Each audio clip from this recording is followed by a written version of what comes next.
পবিত্র কোরআনুল কারীমের বিভিন্ন জায়গায় আল্লাহ পাক ঈমানদারদেরকে ডাকতে বলেছেন, ইয়া আইয়ুহাল্লাযীনা আমানুত্তাকুল্লাহ, হে ঈমানদারেরা তোমরা শুধুমাত্র একমাত্র আল্লাহকে ভয় করো। কাকে ভয় করতে হবে? জোরে বলেন, কাকে ভয় করতে হবে? আল্লাহকে ভয় করতে হবে। একটু কথা বলেন আমার সাথে, এটা কি কষ্ট হয়? আল্লাহকে ভয় করতে বলেছেন কেন? আল্লাহ তো কোনো কাফেরদেরকে ডাকতে বললেন না, এ কাফেররা, এ মুনাফিকরা আমাকে ভয় কর। আল্লাহ পাক মুমিনদেরকে ডাকতে বলেছেন, হে ঈমানদারেরা তোমরা একমাত্র শুধুমাত্র আমি আল্লাহ তাআলাকে ভয় করো। সুবহানাল্লাহ। কেন বললেন? আমার মুসলমান ভাইরা, আমার আল্লাহ রাব্বুল আলামিন মুমিনদেরকে ডাকতে বললেন, মুমিনেরা রে তোমরা আল্লাহ তাআলাকে ভয় করো। আমার আল্লাহ পাক কিন্তু জানেন, আল্লাহ পাক জানেন যে ঈমান আনার পরে বান্দার ঈমানের মধ্যে ভেজাল হয়ে যায়। আমরা মনে করি যে ঈমান এনেছি এতটুকুন বললেই আল্লাহ মনে হয় আমাদেরকে কবুল করে নেবেন। অত কি সম্ভব বলেন? অত কি সোজা? এত কিন্তু সোজা না। আল্লাহ পাক বলেছেন, বান্দা তোমরা মনে করেছো যা আমি ঈমান এনেছি এতটুকু বললেই কি তোমাদেরকে ছেড়ে দেওয়া হবে? আমি আল্লাহ পাক কি তোমাদেরকে পরীক্ষা করব না? অবশ্যই আল্লাহ পাক আমাদেরকে পরীক্ষা করবেন। আমার প্রিয় মুসলমান ভাইরা, আমরা একটু মেপে নেই যে আমরা কত নম্বরে ঈমানদার হয়েছি। আমার মুসলমান ভাইরা, আমরা কত নম্বরে ঈমানদার হয়েছি, কত গ্রেডের ঈমানদার হয়েছি, একটু কথা বললেই আপনারা বুঝতে পারবেন।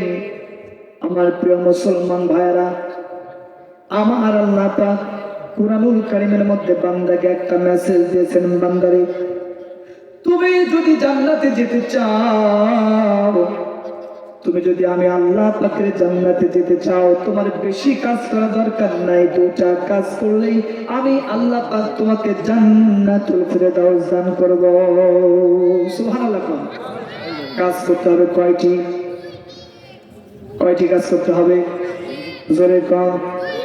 আমার আল্লাহ বললেন, ও আমার বান্দারা, আমি আল্লাহ পাকের জান্নাতে যদি তোমরা যেতে চাও, তোমাদের দুইটা কাজ করতে হবে।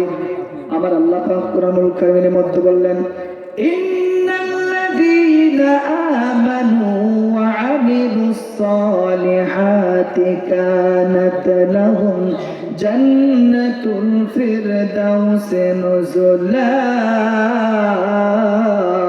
জোরে জোরে পড়ুন আল্লাহু আকবার। আমার আল্লাহ বললেন, নিশ্চয় আমি আল্লাহর উপরে যারা ঈমান আনবে আর ঈমান আনার পরে যারা ভালো কাজ করবে, সৎ কাজ করবে, এদেরকে আমি আল্লাহ রাব্বুল আলামিন জান্নাতুল ফিরদাউস দান করব। সুবহানাল্লাহ। আমার আল্লাহ পাক শর্ত দিলেন, ও মুসলমানেরা, আমি আল্লাহর উপর ঈমান আনার পরে তোমাদের যে কাজটা করতে হবে সেটা হলো ভালো কাজ করতে হবে।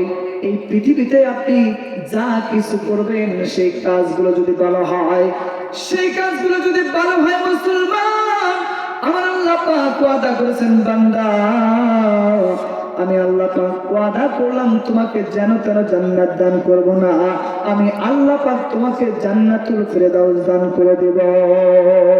সুবহানাল্লাহ। আমরা কি জান্নাতে যেতে চাই নাকি বলেন? মুসলমান ভাইরা, এই পৃথিবীতে একজন সুদখোর বলে আমি ঈমানদার, একজন মেম্বার কম চুরি করে খায় সেও বলে ঈমানদার, একজন প্রামাণিক ঘুষ খায় সেও বলে আমি ঈমানদার। কিন্তু আল্লাহ পাক বলেন, বান্দা ঈমান আনার পর তোমার যে কাজ করতে হবে সেটা হলো আমলে সালেহ, ভালো কাজ। ও বান্দা, তুমি যদি আমলে সালেহ না করো, তুমি যদি ভালো কাজ না করো, তোমার ওই ঈমানের কোনো দাম নাই, তোমার ওই ঈমানের কোনো দাম নাই, তোমার ওই ঈমানের কোনো দাম নাই। এরকম ঈমানদারকে আল্লাহ পাক জাহান্নামে দিবে। নাউজুবিল্লাহ বলেন। ঈমান আনার পরে আমার আপনার যে কাজ করতে হবে সেটা হলো আমলে সালেহ। আমার মুসলমান ভাইরা, কেমন করে আমলে সালেহ করবেন? কেমন করে আমল সালেহ করবেন, ভালো কাজ করবেন। ঘুম থেকে ওঠার পর আপনার চিন্তা ভাবনা করতে হবে, জীবনে কখনো আর মিথ্যা কথা বলবো না। চিন্তা করতে হবে, নামাজ ছেড়ে দিব না, নবীজির অবাধ্য হব না, মানুষের মাথায় অন্যায় ভাবে বাড়ি দেব না, মানুষের সম্পদ আমি জোর করে খাবো না, সুদ খাবো না, ঘুষ খাবো না, জিনা করবো না, পরের অন্যায় করব না। এরকম ভাবে যদি আপনি ভালো ভালো কাজ করতে থাকেন, আমি আল্লাহর কসম করে বললাম, আল্লাহ রাব্বুল আলামিন আপনাকে জান্নাতুল ফেরদাউস দান করবেন। সুবহানাল্লাহ।